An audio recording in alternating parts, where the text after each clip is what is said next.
Could you please explain the Tulku phenomena? Why is it not present in all Buddhist tradition? How does it relate with the emptiness? So, could you please explain the Tulku phenomena? Why is it not present in all Buddhist tradition?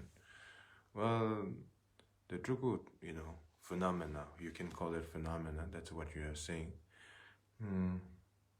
The very reincarnation and Tulku, it's not a system. The one thing you need to understand is the Tulku is basically an emanation of an enlightened being. So getting a title does not make you enlightened being.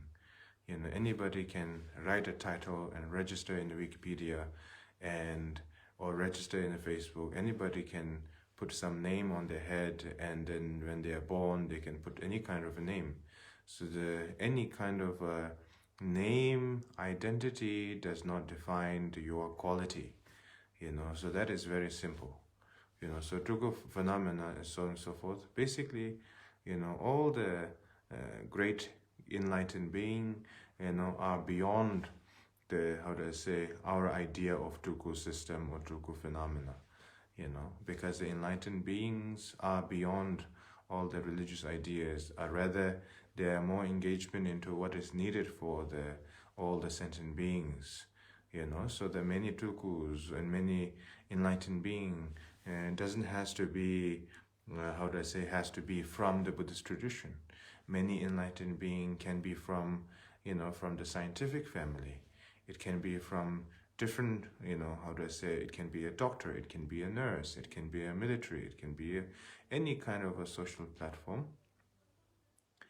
So the most important is that they continue with that positive intention, wanting to benefit all the sentient being as much as possible. And that is the definition of the emanation of the Buddha, not necessarily having the brand of the Buddhism, not necessarily having the title on their forehead.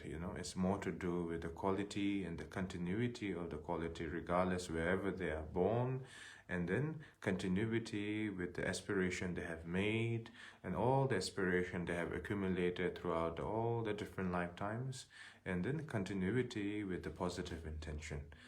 So that is the meaning of Tulku.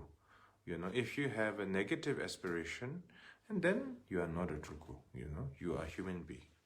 If you have a positive aspiration, with a non-attachment, with no attachment to yourself, with a pure intention, with a great aspiration, only to others, and then long as you have that, with the continuity, not just 1 day or 2 days or 3 days, but rather continuity of that, and that is the definition of you being a bodhisattva. You being a great practitioner, you being an enlightened being. We are not in that level yet. So therefore, we must consider ourselves practicing shamatha and vipassana and bodhicitta practice as much as we can with our own capacities. And that is an important thing that you need to keep in mind.